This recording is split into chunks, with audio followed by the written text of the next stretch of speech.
नमस्कार, शुभम भवतु। Self discovery with Manish Khairnar के इस एपिसोड में मैं आपका स्वागत करता हूं। दोस्तों, आज का ये वीडियो जो है वो बहुत ज़्यादा इंटरेस्टिंग होने वाला है। इसे अंत तक देखिएगा, ध्यान से देखिएगा। ये आपको जीवन को सोचने समझने का एक नया और बेहतरीन नज़रिया देगा।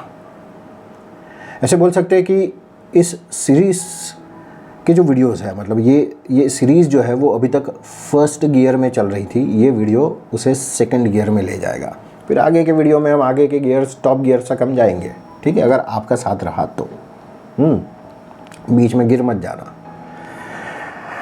दोस्तों, इस सीरीज़ के एपिसोड नंबर 13 में हमने डिटेल में बात करी थी क्रिएटर मोड फ्रीक्वेंसी के बारे में, क्रिएटर मोड फ्रीक्वेंसी में जीने वाले लोगों के बारे में। कुछ लोग अहम ब्रह्मास्मि शिवोहम शिवोहम की माला जपते हैं, और कुछ लोग ऐसे होते हैं जो इस मंत्र को जीते हैं।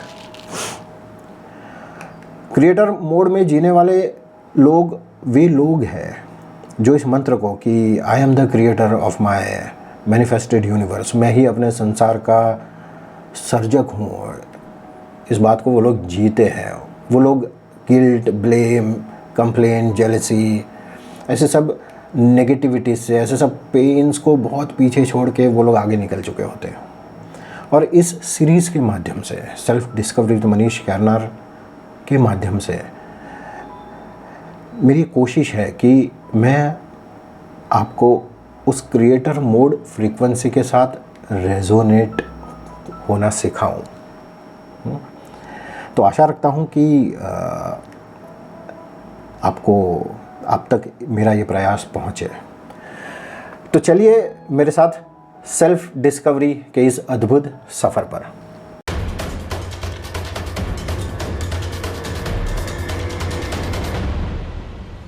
तो आज के इस एपिसोड में हम समझने की कोशिश करेंगे हमारे अभौतिक अस्तित्व को, यानी कि नॉन फिजिकल एग्जिस्टेंस को। तो सबसे पहले तो आपने अपने एग्जिस्टेंस को भौतिक और अभौतिक, यानी कि फिजिकल एंड नॉन फिजिकल दोनों डिमेंशंस में महसूस करना शुरू कर देना है, अगर अभी तक आपने नहीं किया है तो। और अगर आपको इसमें कोई दिक्कत आती है तो इस सीरीज़ में पिछले एपिसोड्स में मैंने कुछ प्रैक्टिकल मेडिटेशंस करवाए हैं, कुछ क्रियाएं करवाई है। आप उनका अभ्यास कीजिए तो आपको फिजिकल, नॉन फिजिकल डिमेंशन, दोनों अलग अलग डिमेंशंस आपको महसूस होना शुरू होंगे। मित्रों, हमारी 5 इंद्रियां होती है, 5 सेंसेस। कौन कौन सी? आँख, कान, नाक, जीभ और त्वचा। अब इंसान जितना डर से भरा हुआ होता है उसकी इंद्रियां उतनी बहिर्गामी, यानी कि आउटवर्ड फेसिंग होती है। तो इंसान जब वन मानव था, जंगलों में रहता होगा, तब वो हर तरफ से खतरों से, अनिश्चितताओं से घिरा हुआ रहता होगा। तो जाहिर है उसकी सारी इंद्रियां बहिर्गामी होगी। पर जैसे जैसे उसने सेफ समाज का निर्माण किया, या तो ऐसे बोल सकते हैं कि कुछ लोग उसमें से थे जिनको सेफ्टी, सिक्योरिटी मिली। अब जैसे ही ऐसा वातावरण निर्मित होता गया, वैसे वैसे ही धीरे धीरे इंसान की इंद्रियां आउटवर्ड में से इनवर्ड होना शुरू हुई होगी, मतलब आउटसाइड वर्ल्ड से इनसाइड वर्ल्ड की तरफ मुड़ना शुरू हुई होगी। उसे धीरे धीरे समझ में आने लगा होगा कि मेरे भीतर भी कोई एक विश्व है जो इस शरीर से परे है। कुछ भारतीय दार्शनिक, ऋषि मुनि तो यहाँ तक कह कर गए कि उन्होंने पूरे संसार को ही माया कहा। माया मतलब इल्यूजन, मतलब बाहर का जो संसार है वो इल्यूजन है, जो तुम्हारे अंदर का संसार है वही असली है, यहाँ तक भी कहा लोगों ने। मित्रों, ये जो माया है वो बहुत ही मिसअंडरस्टूड कॉन्सेप्ट है। माया के ऊपर भी हम बहुत मज़ेदार वीडियोस बनाएंगे, पर अभी दिक्कत ये है कि माया को अगर समझना है तो पहले मन को समझना पड़ेगा। तो धीरे धीरे हम इस सीरीज़ में मन को समझते जाएंगे, मन पे काम करते जाएंगे, मन को डिकोड करना समझेंगे, उसको एक्सप्लोर करना समझेंगे। फिर समय आने पर हम माया के ऊपर एपिसोड्स बनाएंगे, बहुत इंटरेस्टिंग होगा। फ़िलहाल तो हम अभौतिक विश्व, यानी कि नॉन फिजिकल डिमेंशन को समझते हैं। मित्रों, मृत्यु हमारे जीवन की एक ऐसी घटना है जिसने इंसान को अपने अस्तित्व के बारे में सोचने पर मजबूर कर दिया होगा। कल्पना करें वन मानवों का, आदि मानवों का, केवमैन का एक कबीला। उस कबीले में लोगों ने किसी एक इंसान को अपना शमन या ओझा या वाइज पर्सन या तो एक प्राइमरी लेवल का डॉक्टर या वैद्य नियुक्त कर दिया है, जो झाड़ फूक करके या ऐसे ही किसी तरीक़ों से अपने कबीले के बीमार लोगों को ठीक करने की कोशिश करता रहता है। अपनी लिमिटेड अंडरस्टैंडिंग, अपनी लिमिटेड नॉलेज कैपेसिटी के हिसाब से कर रहा है वो। पर कबीले के हिसाब से तो वो ही सबसे वाइज इंसान है, सबसे समझदार, सबसे ज्ञानी आदमी तो वही है। ज़रा सोचिए, उसने अपने लोगों को मृत्यु के बारे में क्या समझाया होगा। वो कहता होगा कि हमारे अंदर कोई ऐसा तत्व है, चलो उसको हम माया हम उसको आत्मा कह देते हैं। तो हमारे अंदर कोई एक तत्व है, आत्मा है, जो मृत्यु पर हमारे शरीर का त्याग कर देती है, या ऐसा कह सकते हैं कि जब वो हमारे शरीर का त्याग कर देती है तब हमारी मृत्यु होती है। और लोगों ने स्वीकार कर लिया होगा। फिर कुछ जिज्ञासु लोग होंगे, कुछ जिज्ञासु शमन्स होंगे, जिन्होंने सोचा होगा कि क्यों ना इस आत्मा को और समझा जाए, इसको मिला जाए, उसको देखा जाए, इसको एक्सप्लोर किया जाए। तो फिर वो लोग आंख बंद करके अपनी भीतर की यात्रा पर निकल पड़े होंगे। अब जब उन्होंने स्वयं के भीतर झांका होगा तब उनका सामना हुआ होगा उनके मन के साथ। फिर धीरे धीरे समझ में आने लगा होगा कि भाई मेरे शरीर और आत्मा के बीच भी कोई एक लेयर है जो बहुत ज़्यादा क्योटिक है, जो विचारों से, भावनाओं से, यादों से और न जाने ऐसे किन किन चीज़ों के बादलों से घिरा हुआ है। दोस्तों, अगर आत्मा सूर्य है और शरीर पृथ्वी है तो मन पृथ्वी के आसपास का जो वातावरण का लेयर जो होता है ना, जो बादलों से, धूल मिट्टी से भरा हुआ है, मन वो वातावरण का लेयर है। जब भी हम आत्मा रूपी सूर्य को देखने की कोशिश करते हैं तब हमें क्या दिखता है? हमें केवल मन रूपी बादल दिखते हैं। इसलिए मन से परे जाना स्पिरिचुअल प्रोग्रेस के लिए बहुत ज़्यादा ज़रूरी है। तो अब इंसान ने अपने अस्तित्व का एक बेसिक मॉडल तो बना लिया कि भाई हम शरीर, मन और आत्मा, माइंड, बॉडी एंड सोल, इन 3 चीज़ों को मिलकर हम बने हैं। और ये 3 लेयर मॉडल बहुत ज़्यादा स्वीकृत भी है, बहुत पॉपुलर भी है। वेस्टर्न हीलर्स तो आज की डेट में भी इस 3 लेयर मॉडल को ही फॉलो करते हैं। ईस्टर्न की यानी कि पूर्वीय सिविलाइजेशंस की बात कुछ और थी। यहाँ की समाज व्यवस्था, यहाँ की प्राकृतिक परिस्थितियाँ कुछ ज़्यादा अनुकूल थी, इसलिए यहाँ के रिसर्चर्स इस 3 लेयर मॉडल को पीछे छोड़ के बहुत आगे बढ़ गए। मित्रों, तैत्तिरीय उपनिषद ने ह्यूमन एग्जिस्टेंस को 5 आवरण में, 5 लेयर्स में डिवाइड किया। उसे कहते हैं पंचकोश मॉडल। उनके हिसाब से इंसान 5 लेयर से, 5 आवरणों से बना हुआ है। जैसे एक अनियन होता है, वो अनियन में अलग अलग लेयर्स होते हैं और सारे लेयर्स मिलके एक अनियन बनता है, वैसे ह्यूमंस के भी अलग अलग लेयर्स हैं और सारे लेयर्स बन के मिलके एक ह्यूमन बनता है। तो वो जो 5 कोश थे वो थे अन्नमय कोश, मनोमय कोश, प्राणमय कोश, विज्ञानमय कोश और आनंदमय कोश। और हम इन 5 आवरणों का यूनियन है। सांख्य दर्शन में तो 25 तत्वों का वर्णन है जिससे जिनसे मिलके ये पूरा अस्तित्व बना है। वो मानव अस्तित्व को 7 लेयर में विभाजित करता है और हम स्वदर्शन में 7 लेयर वाले मॉडल को फॉलो करते हैं। तो आज के वीडियो में हम इन 7 लेयर्स को, इस 7 लेयर वाले मॉडल को समझेंगे। तो ये 7 लेयर्स है शरीर, मन, विवेक, बुद्धि, चेतना, प्राण, आत्मा और अहंकार। इसको पिक्टोरियली धीरे धीरे देखते हैं। सबसे नीचे का लेयर जो है वो है शरीर यानी कि फिजिकल बॉडी। उसके ऊपर का स्तर है, उसके ऊपर का लेयर है मन यानी कि माइंड। उसके ऊपर है विवेक, बुद्धि।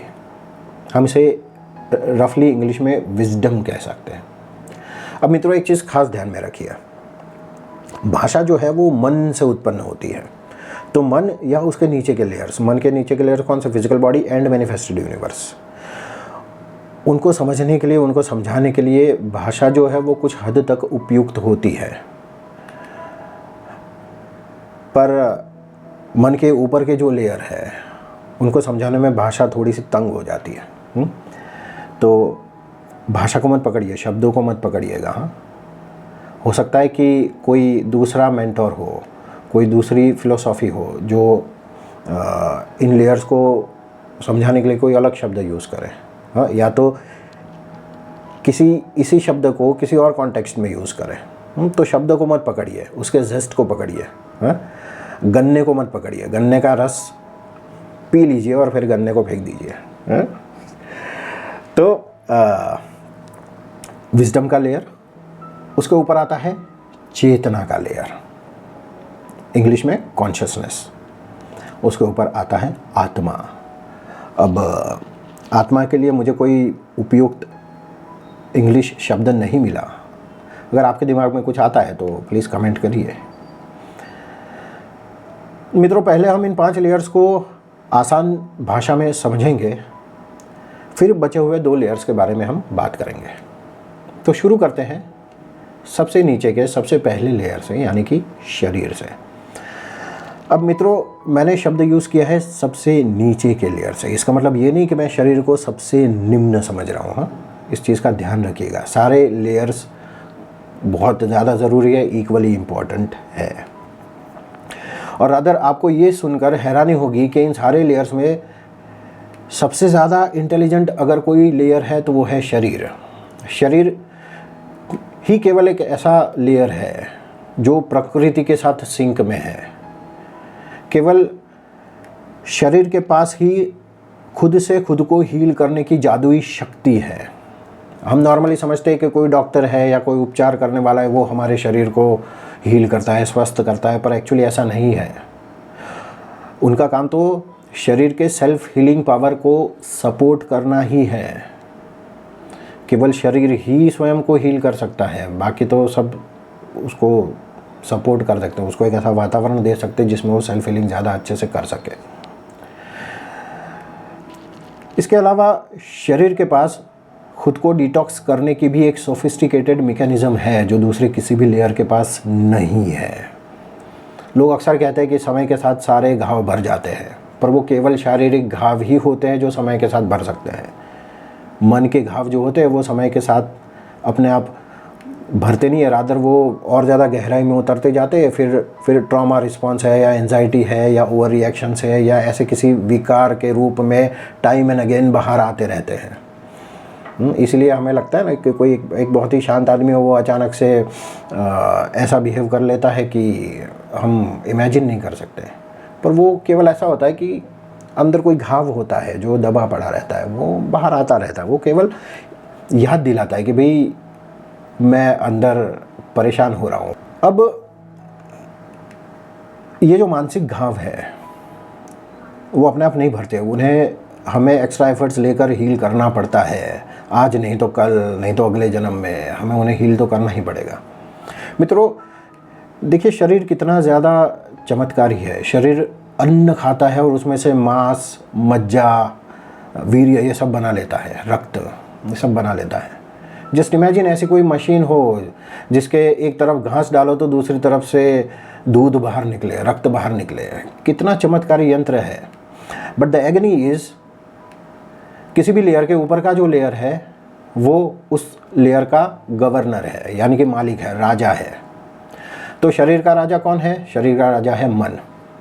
तो मन जैसे बोलेगा शरीर को वैसे ही करना पड़ेगा, भले ही शरीर को पता है कि ये ठीक नहीं है तो भी।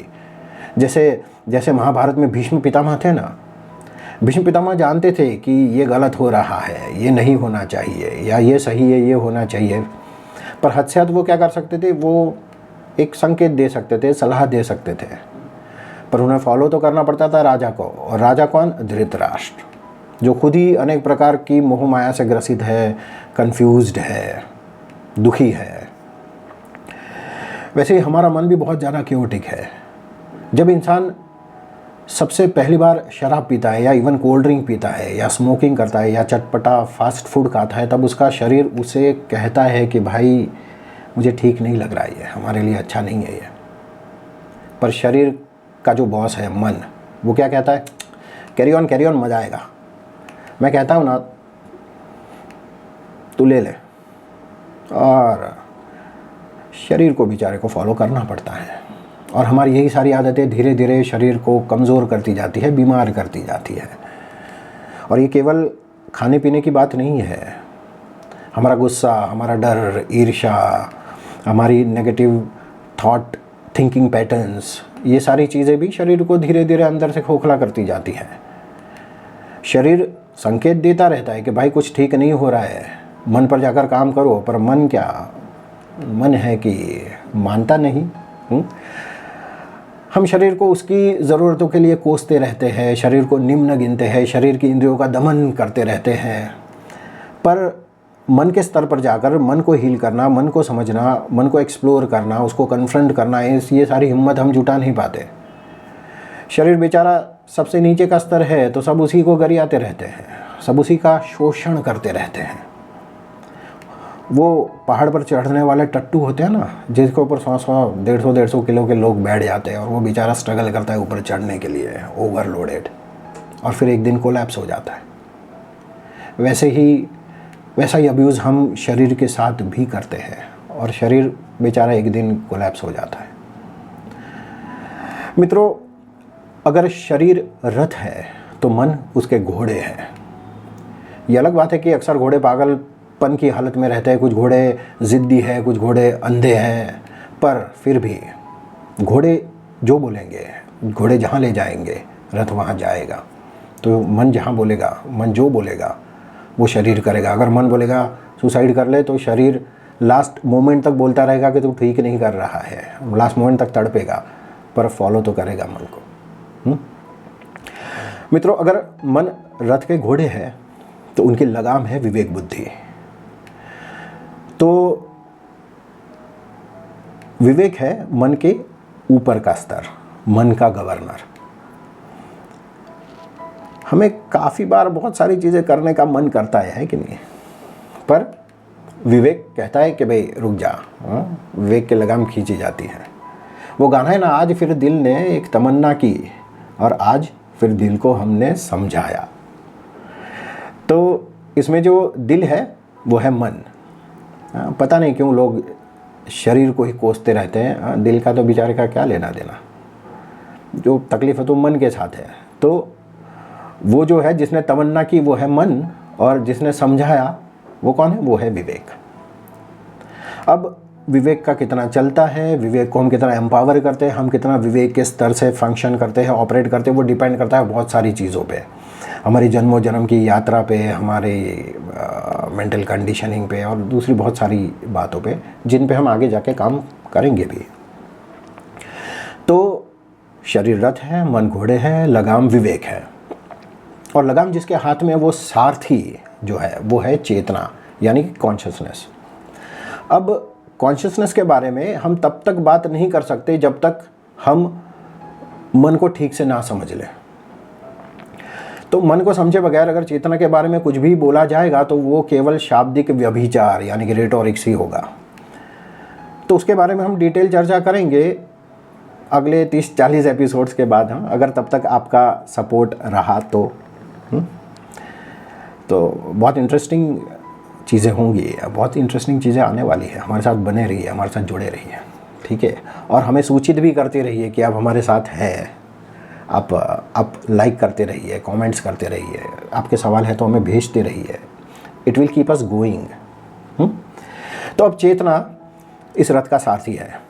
तो पीछे जो पैसेंजर बैठा है वो है आत्मा, जो निर्लेप है, जो कभी सामने नहीं आता, जो कभी किसी को दिखता भी नहीं, वो कभी किसी बात में इंटरफियर भी नहीं करता। चेतना के बारे में तो हम आगे जाके बहुत सारी बातें करेंगे, पर आत्मा के बारे में हम कभी कोई वार्तालाप नहीं करेंगे। आत्मा के बारे में इनफैक्ट शब्दों से कुछ भी कहा ही नहीं जा सकता। तो ये हो गए 5 लेयर: शरीर, मन, विवेक बुद्धि, चेतना और आत्मा। रथ, घोड़े, लगाम, सारथी और सवार। अब इस रथ को वर्किंग कंडीशन में रखने के लिए जो फ्यूल चाहिए, जो ऊर्जा चाहिए, वो है प्राण, जो हो गया हमारा छठा लेयर। अब प्राण का कोई इंग्लिश ट्रांसलेशन नहीं है, मुझे लगता है बेचारा अंग्रेज़ इस स्तर तक पहुँचे ही नहीं होंगे, इसलिए उन्होंने प्राण को एज इट इज़ उठा लिया है। तो प्राण को हम इंग्लिश में भी प्राणा कहते हैं, राइट। और इन 6 लेयर्स को एक दूसरे के साथ जोड़ के रखने वाला जो एडहेसिव है वो है अहंकार। अब डोंट कंफ्यूज दिस अहंकार विथ ईगो। हाँ, वो साइकोलॉजी वाला ईगो नहीं है ये। साइकोलॉजी मतलब मन का विज्ञान। हमने ये जो 7 लेयर्स की बात की उसमें से एक लेयर है मन है, और उस मन को समझने का विज्ञान है वो साइकोलॉजी है। और उस मन का एक फंक्शन है जो है ईगो। हम स्पिरिचुअलिटी में हम जो अहंकार यूज़ कर रहे हैं वो मन वाला ईगो नहीं है। स्पिरिचुअलिटी में हम जिस अहंकार की बात कर रहे हैं वो हमारे अस्तित्व का एक बहुत ज़रूरी स्तर है। हम उसके बारे में भी आगे जाके बात करेंगे, उसके ऊपर कौन कौन सी प्रैक्टिस से काम किया जा सकता है, वो सारी चीज़ें भी हम आगे डिस्कस करेंगे। मित्रों, हम स्वदर्शन थेरेपीज़ में शरीर और आत्मा को छोड़कर बाकी सारे स्तर पर गहराई से काम करते हैं, और जितना प्रैक्टिकली पॉसिबल होगा उतना मैं इस सीरीज़ में आपको देने की कोशिश करूँगा, आपको समझाने की, आपको एक्सपीरियंसेस देने की, आपको प्रैक्टिसेस देने की कोशिश करूँगा। और मित्रों, जीवन को अगर आनंद से जीना है तो सारे के सारे स्तरों पर काम करना ज़रूरी है। आत्मा को छोड़ दो, बाकी के 6। और आने वाले एपिसोड्स में हम उन सब के बारे में बात करेंगे। और सबसे बेहद ज़्यादा ज़रूरी है किसी एक लेयर पे काम करना, जिसको हम अक्सर निगलेक्ट कर देते हैं, और वो है मन। अब हमारे आने वाले एपिसोड्स जो है उसमें हम मन के ऊपर ज़्यादा बात करेंगे, मन के ऊपर ज़्यादा काम करेंगे। आपसे निवेदन है कि इस वीडियो को लाइक करें, इस चैनल को सब्सक्राइब करें, इस वीडियो को शेयर करें, योग्य व्यक्तियों तक पहुंचने में हमारी मदद करें। सो मिलते हैं अगले एपिसोड में, तब तक के लिए स्टे स्वदर्शक, स्टे ब्लेस्ड, बाय बाय।